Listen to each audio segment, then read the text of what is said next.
Hello, hello, c'est Kazin.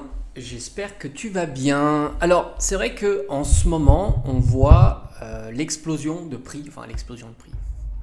J'appelle ça l'explosion de prix parce que c'est ce qui est dit.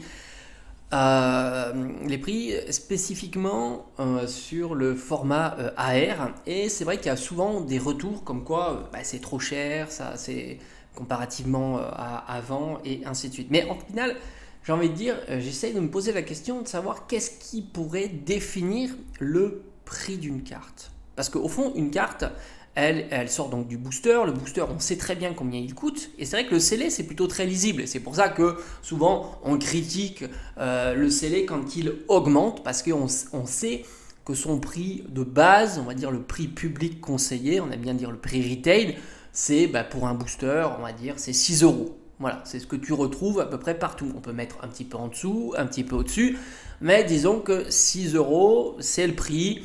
Et puis, c'est vrai que quand l'item disparaît, il peut y avoir des inflations, des choses comme ça, mais c'est lisible, on le comprend. On sait qu'on ne peut pas aller en dessous, et si on est en dessous, c'est que la boutique les vend à perte même. Alors peut-être là, il y a la petite marge, il y a leur marge à eux, et puis je ne sais pas, en dessous de 4 euros peut-être. Alors je l'ignore le chiffre, mais en dessous de 4 euros, 3 euros, 3,50 €, que sais-je, c'est à perte, et du coup, voilà, c'est en solde, en promotion, et des choses comme ça. Ça, c'est très lisible, mais les cartes, c'est pas du tout comme ça. Seule chose qu'on sait, c'est que les cartes, elles sortent des boosters, et du coup, il y a bien quelqu'un qui a dépensé une certaine somme d'argent pour essayer d'avoir hypothétiquement une carte. Bon, si tu prends le panel de toutes les ouvertures, forcément, même la carte la plus rare vont dropper. C'est pour ça qu'on retrouve énormément de cartes sur le marché. Au final, il n'y a aucune carte rare. Aucune carte rare, pourquoi? Parce que quand elle est ouverte, quand les séries sont ouvertes, il y a des doublons, voire même il y a des gens qui ouvrent pour revendre. C'est ce qui m'a toujours un petit peu surpris parce que moi de mon côté, si j'ouvre des boosters et je chope déjà j'ai rarement eu des alternatives. On peut prendre le cas des alternatives, mais même des AR.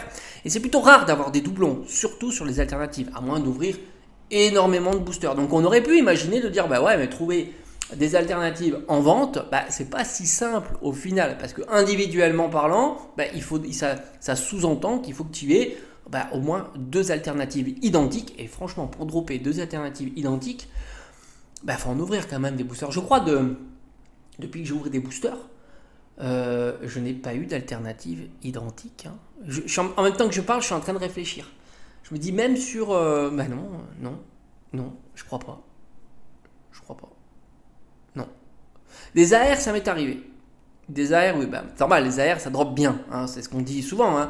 8%, forcément, ça carbure, tu ouvres un peu, tu as les AR en double. Donc c'est pour ça que tu as plus d'AR. Enfin, c'est censé être plus présent, les AR. Mais au final, qu'est-ce qui fixe le prix d'une carte? C'est pas tellement le prix du booster. D'autant que Pokémon s'en sort plutôt très très bien.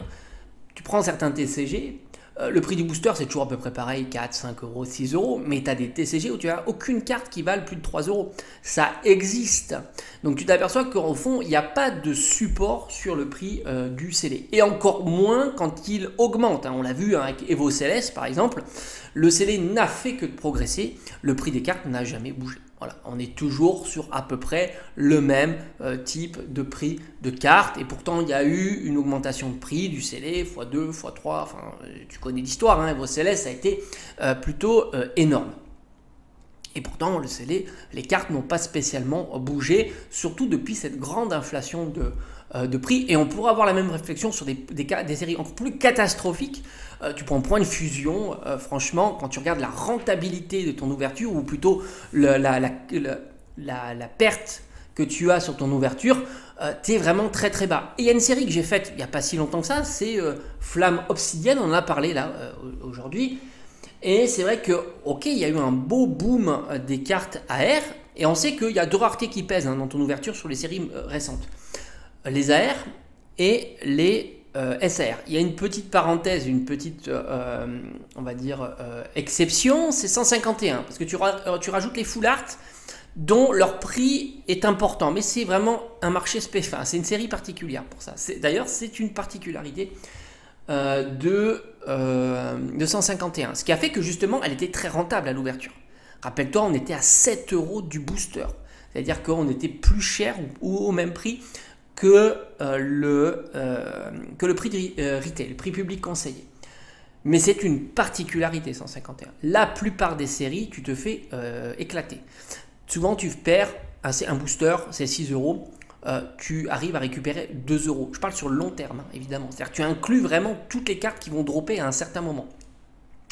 Et sur Flamme Obsidienne, qui était vraiment déjà très très bas, et ben le fait que les AR ont augmenté, et beaucoup, hein, Fenard 30-35 euros, Melo 30 euros, Malos 15 euros, Cisaiox 20-25 euros, et ainsi de suite, toutes ces cartes-là ont augmenté. Mais tu te fais toujours climatiser en fait. C'est ça qui est fou, c'est-à-dire que tu n'as pas de support sur le prix du CD, et même à 6 euros du booster sur Flamme Obsidienne, même avec l'inflation des prix des cartes, où tu pourrais dire bon bah ça vaut le coup d'aller ouvrir, ben non, parce que tu es quoi à 2,40 € ou quelque chose comme ça. Donc forcément c'est pas bon, donc il n'y a pas de support en fait. Et qu'est-ce que c'est qu'une carte trop chère? En fait moi je sais pas ce que ça veut dire une carte trop chère. Je sais pas du tout ce que ça veut dire une carte trop chère, parce que ben, quand tu vois le prix des cartes et tu prends le prix de la série et tu prends leur régularité à tomber et ainsi de suite, ou plutôt leur taux de drop, bah, tu t'aperçois que bah, ça ne marche jamais. La seule série qui a fonctionné, c'est 151, où c'est vrai que, bon, bah, d'ailleurs ça se prouve, hein, quand tu regardes des ouvertures de 151, j'en ai encore revu hier, y a les SAR qui tombent, il y a les AR qui tombent, il y a les full art qui tombent, et étant donné que tu rajoutes les full art, tu rajoutes les AR et les AR qui sont plus chers que la normale, parce qu'on est plutôt vers les 40 euros de moyenne plutôt qu'à 20 euros, hein, peut-être même un petit peu moins pour d'autres séries. Donc forcément, c'est la seule série où tu pourrais dire, ok, bon bah, le booster, tu vois, il supporte bien l'ensemble. Tu vois, on pourrait dire, ok, ça vaut le coup, je parle au prix standard, un prix public, ça vaut le coup d'aller ouvrir. Mais toutes les autres séries, donc dire que je paye une carte trop chère quand je vais ouvrir et je perds de l'argent à ouvrir, je ne l'imagine pas en tous les cas. Et même si demain, les cartes AR de Flamme Obsidienne redoublaient encore, ben ça suffirait toujours pas pour que ton ouverture soit suffisante. Donc tu vois, on en est loin. D'autant que on pourrait se dire, oui mais la carte, au fond, c'est la rareté. Ouais, mais ça ne marche pas. Ça marche pas. Tu peux avoir des cartes ultra rares, si personne n'en veut, personne n'en veut. En fait, c'est la demande hein, qui chapeaute tout ça. Oui, il y a un petit paramètre, mais je pense qu'il est largement estompé par la simple demande. Parce qu'au final, des full art, t'en trouves plein, des AR, t'en trouves plein, des SAR, t'en trouves plein. Je parle surtout des séries modernes. Et même et d'ailleurs, c'est un bon exemple parce que on pourrait dire la rareté, c'est ce qui devrait faire le prix de la carte. Est-ce que la carte est compliquée à trouver? Eh bien oui, tu sais qu'il y a des cartes qui sont compliquées à trouver. Tu prends les alternatives de Soleil et Lune. Fin de bloc, Soleil et Lune. Le duo, je crois que c'était Amphinobis, Zoroark. Qu'est-ce que tu avais d'autre? Marshado, Macogneur. Belle carte alternative. Et bien au final, si tu mets la composante rareté de la carte, ça veut dire sortie de booster, mint, near mint, super bêta, etc. Est-ce qu'elles sont plus chères que nos alternatives de maintenant? Ben non. Non.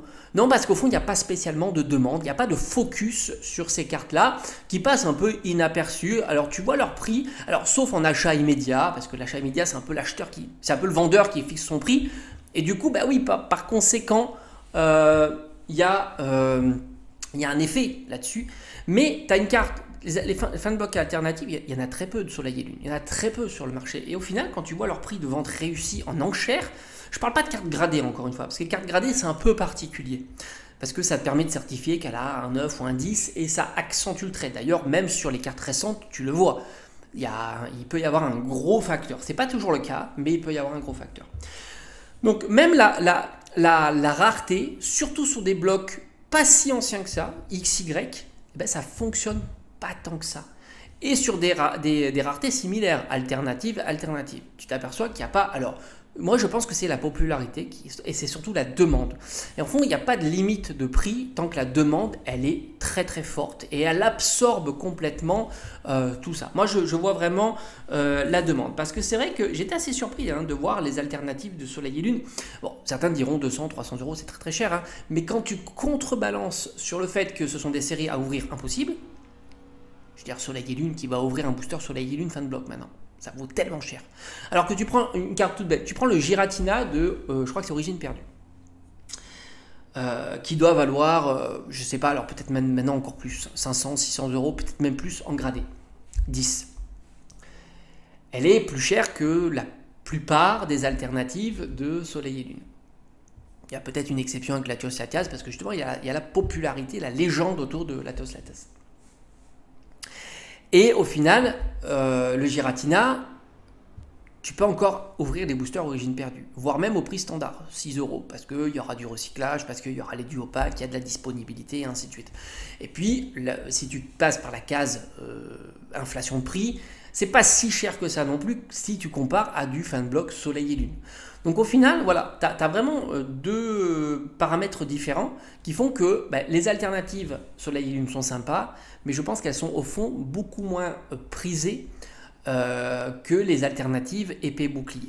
Voilà, beaucoup moins populaires. Et d'ailleurs, tu prends Evo Céleste, le Duralugon VMAX, il est aussi difficile à faire tomber que le Noctali VMAX, et il vaut 20 fois moins. Voilà. Donc il y a un facteur 20 sur la popularité, c'est colossal. C'est colossal. On pourrait imaginer un facteur 2, un facteur 3, un facteur 20. Tu as 1000 euros pour une carte, tu as 50 euros pour une autre. C'est colossal le facteur. C'est colossal. Et sur une série qui a eu une inflation de prix, qui est compliquée, qu'on ne peut plus ouvrir maintenant à des prix raisonnables, et ainsi de suite. Donc moi je pense vraiment qu'il n'y a pas de notion de prix de carte. Elle dépendra du marché qui consiste à dire est-ce que j'ai un stock suffisant, ce qui est le cas de quasiment toutes les cartes récentes. Et de l'autre côté, je contrebalance par une demande. Si elle est forte, ça va faire monter les prix.